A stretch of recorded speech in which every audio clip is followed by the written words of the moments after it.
ख़त्म नहीं हुआ है। पत्थरबाजी मिलिटेंसी है अभी। पत्थरबाजी तो कोई इशू ही नहीं मानते हम उसको। क्या था पत्थरबाजी इशू? क्या होता था 2-2 3-3 पत्थरबाजी? साल बंद रहता था ना कुछ ना नहीं। ना ना ना बांधछन क्या? पत्थरबाजी तो एक normal law and order problem है पुलिस के। उसमें पुलिस हैंडल करती थी इसको। उसमें आर्मी या बीएसएफ सीआरपीएफ थोड़ी करती थी, वो तो जम्मू एंड कश्मीर पुलिस करती थी। हम उसको नॉर्मल चीज़ का साइन मानते थे। चलो यार ठीक है, बंदूक उठाने, बंदूक नहीं उठा रहे हैं ये लोग, बम ब्लास्ट नहीं कर रहे हैं, ग्रेनेड नहीं फेंक रहे हैं, पत्थर मार रहे हैं, it means they are coming towards normality, हम उसको ये मानते थे। बाकी पत्थरबाजी को रोकने का कौन सा बड़ा इशू था उसमें? है कि जितने, अगर या तो आप वही लोग उठाएं जिन्होंने पत्थर मारे, अगर आप हर एक युवा जो जिसको देखोगे उसको उठा के जेल में बंद कर दोगे और 6-6 महीने छोड़ोगे नहीं, साल छोड़ोगे नहीं उसको। ऐसा हो रहा है। हाँ, तो जब उसका एक टेररिज्म का एक किस्म का जो उनका जो है वो एक डर तो पड़ता है युवा को कि नहीं, पता ऐसा नहीं यार ऐसा मैंने हो कुछ रहा किया ही नहीं। नहीं ऐसा हो रहा है नहीं, जैसे ऐसा आप। हुआ नहीं। रोकने का तरीका तो यही होता है एक तो।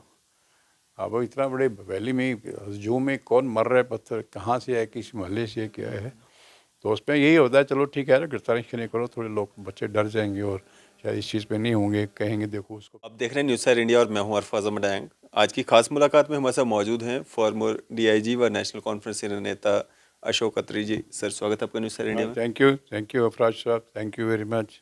अशोक सर, मेरा पहला इंटरव्यू है आज सुबह से, अगर हम बात करें जब से ये जजमेंट आया है 370-35 पे, और ख़ासकर नेशनल कॉन्फ्रेंस की तरफ से अगर हमारे पेज के माध्यम से लोगों को जानकारी मिलेगी तो आप पहले हैं नेशनल कॉन्फ्रेंस की तरफ से जो अपने बात जो है वो रखेंगे।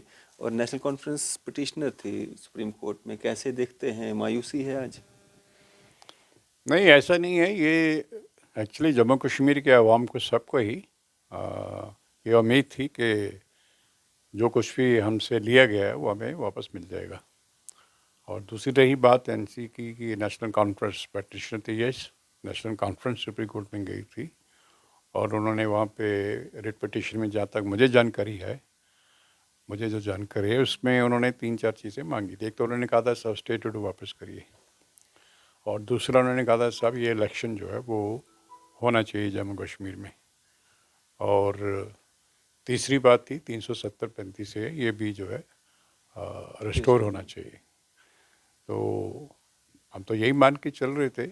आई मीन जम्मू के अवाम, मैं नेशनल कॉन्फ्रेंस की तरफ से नहीं बोलूँगा क्योंकि मैं स्पोक्स पर्सन नहीं हूँ, पार्टी का कुछ अलग पॉइंट ऑफ व्यू हो सकता है इसके ऊपर, लेकिन मुझे ये मानना था कि हम तो जम्मू कश्मीर का हर एक बाशिंदा, हर एक आदमी, मैं ये कहूँगा, वो तो यही चाहता था कि ये जो चीज़ें मैंने आपको गिनवाई हैं कि इसमें 370-35 से जो स्पेशल स्टेटस देता हमें, अपना कॉन्स्टिट्यूशन था, हमारा अपनी फ्लैग था, और ये चीज़ें हमको मिलनी चाहिए थी, स्टेट इलेक्शन भी और स्टेटहुड भी।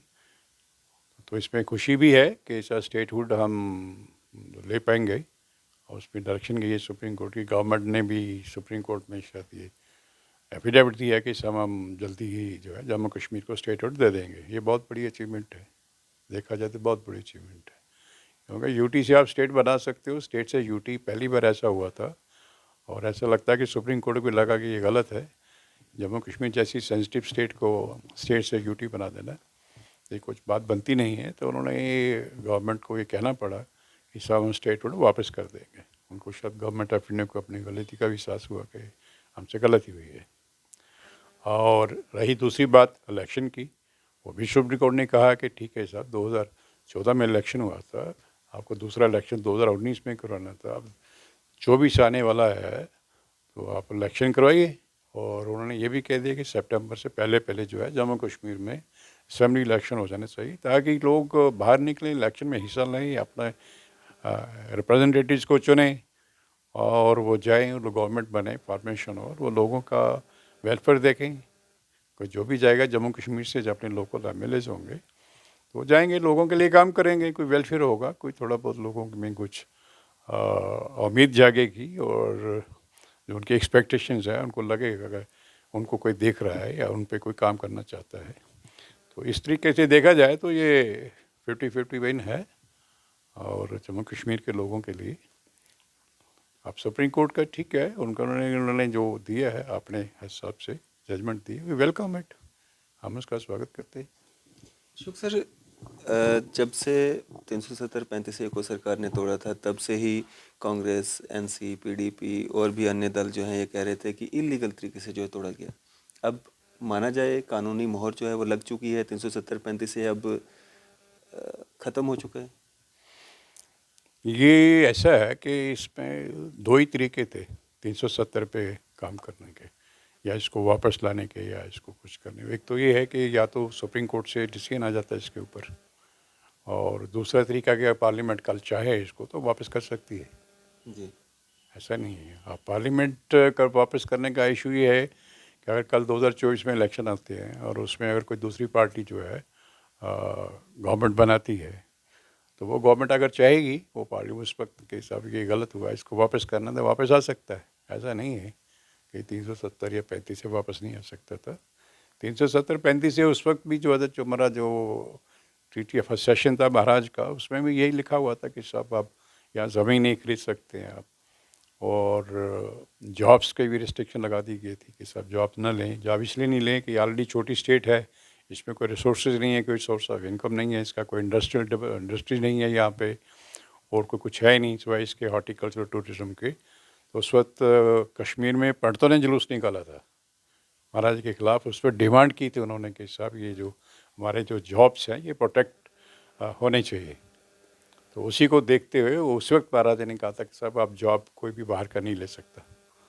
तो अभी भी जो है हम ये कहेंगे साहब कि ठीक है, आप काफ़ी देर से जो है सिंस इंडिपेंडेंस है, ये जो 370 का जो कॉन्स्टिट्यूशन में प्रोविज़न काफ़ी देर से हो गया है, तो अब ज़रूरत नहीं है, ऐसा नहीं है।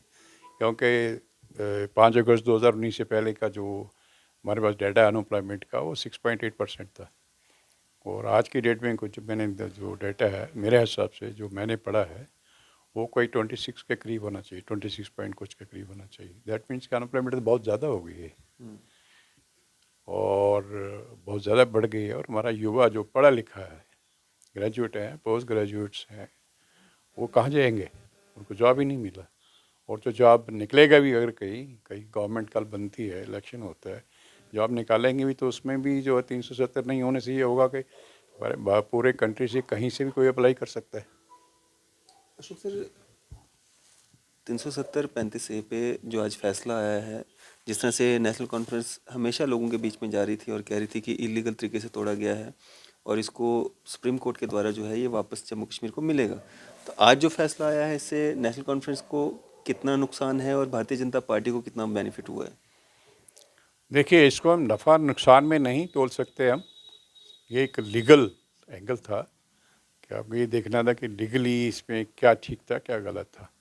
पार्टीज को तो फायदा नुकसान होगा ही। माननीय सुप्रीम कोर्ट को लगा कि नहीं साहब ये जो किया है उन्होंने वो ठीक किया है, जो बीजेपी गवर्नमेंट या गवर्नमेंट ऑफ इंडिया जो किया है वो ठीक किया है, सुप्रीम कोर्ट को ऐसा लगा है। जी। जबकि जो हमारे वकील थे, हमारे जो जिन लोग जो रिट पिटीशन में गए थे सुप्रीम कोर्ट में, उन्होंने यही कहा कि साहब ये तो 370 को छेड़ ही नहीं सकते थे। अगर उनको करना भी था कि अमेंडमेंट भी करनी थी 370 में, या उसको रिमूव करना था, उसके लिए स्टेट असेंबली का कंसेंट ज़रूरी था, उसके बगैर आप कर ही नहीं सकते। तो वो उसी पे सारा जो है डिस्कशन सुप्रीम कोर्ट में चला है। तो अपोजिशन का जो रिट पिटिशनर्स का ये व्यू पॉइंट था, सुप्रीम कोर्ट ने कहा नहीं वो ठीक है, जो गवर्नमेंट ऑफ इंडिया की अब ठीक है, माननीय सुप्रीम कोर्ट का वो डिसीजन है, तो और बड़े जजेस ने दिया तो ठीक ही है, ठीक ही होगा।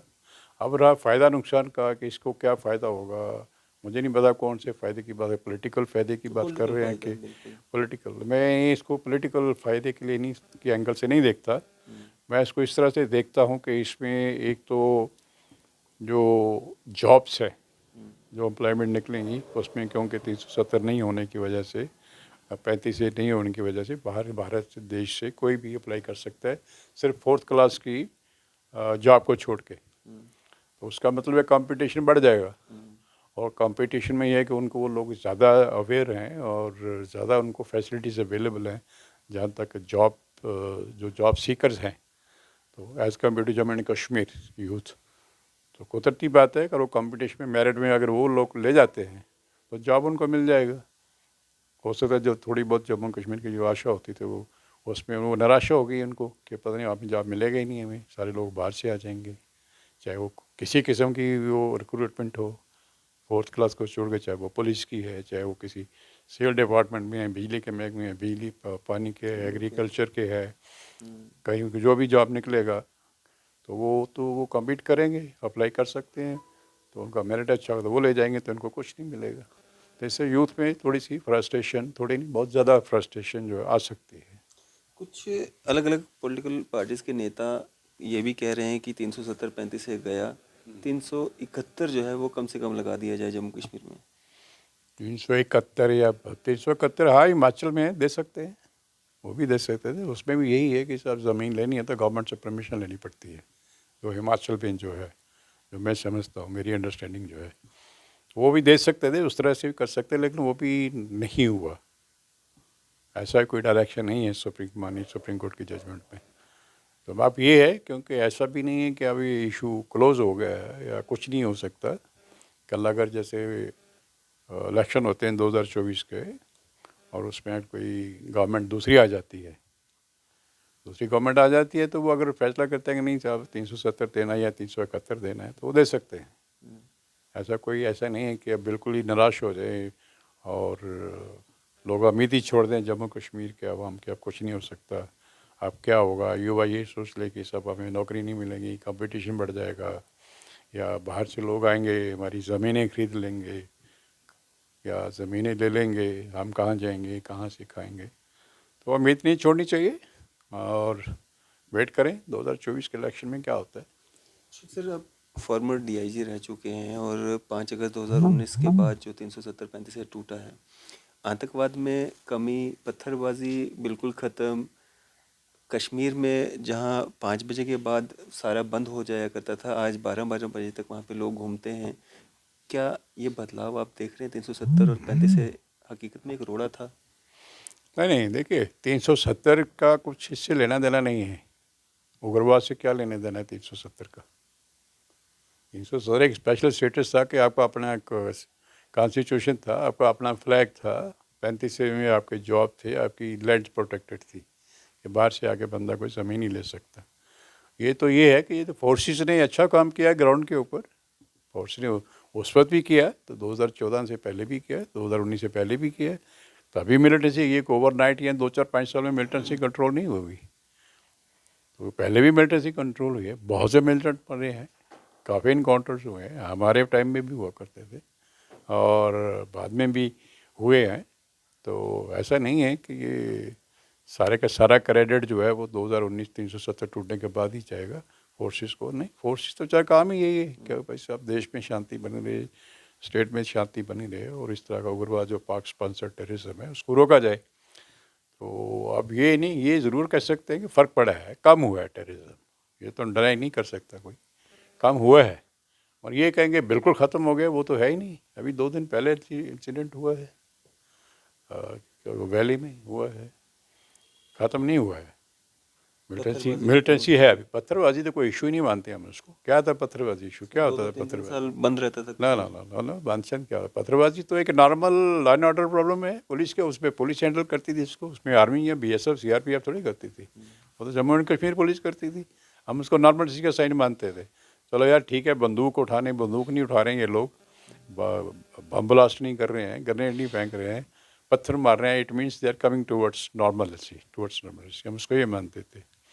बाकी पत्थरबाजी को रोकने का कौन सा बड़ा इशू था उसमें है कि जितने, अगर या तो आप वही लोग उठाएं जिन्होंने पत्थर मारे, अगर आप हर एक युवा जो जिसको देखोगे उसको उठा के जेल में बंद कर दोगे और 6-6 महीने छोड़ोगे नहीं, साल छोड़ोगे नहीं उसको, ऐसा हो रहा है। हाँ, तो जब उसका एक टेररिज्म का एक किस्म का जो उनका जो है वो एक डर तो पड़ता है युवा को कि पता नहीं यार मैंने कुछ किया ही नहीं। नहीं ऐसा हो रहा है नहीं, जैसे ऐसा हुआ नहीं। रोकने का तरीका तो यही होता है एक तो, अब इतना बड़े वैली में जू में कौन मर रहा है, पत्थर कहाँ से है, किस मोहल्ले से क्या है, तो उसमें यही होता है चलो ठीक है यार गिरफ्तारी नहीं करो, थोड़े लोग बच्चे डर जाएंगे और शायद इस चीज़ पे नहीं होंगे, कहेंगे देखो उसको पकड़ के अंदर भेज कर दिया, उसको 6 महीने से भेज दिया, साल का भेज दिया। वो एक तरीका होता है इनको रोकने के लिए।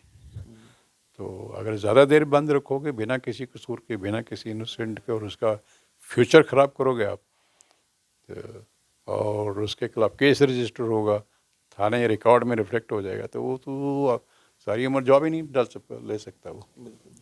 तो हाँ, ये मेन था कि इनका साहब ये बाद में डिमोनेटाइजेशन भी हुआ कि साहब ये करेंसी है मिलिटेंट्स के पास, उसी से सारा टेररिज्म चल रहा है, तो समझते हैं कि उससे फ़र्क पड़ जाएगा कि पैसा को, क्योंकि वो यूज़ में नहीं रहेगा, उस वक्त 500 का नोट जाता, 2000 का नोट, तो शायद से चलोगा, मिलिटेंसी ख़त्म हो जाएगी।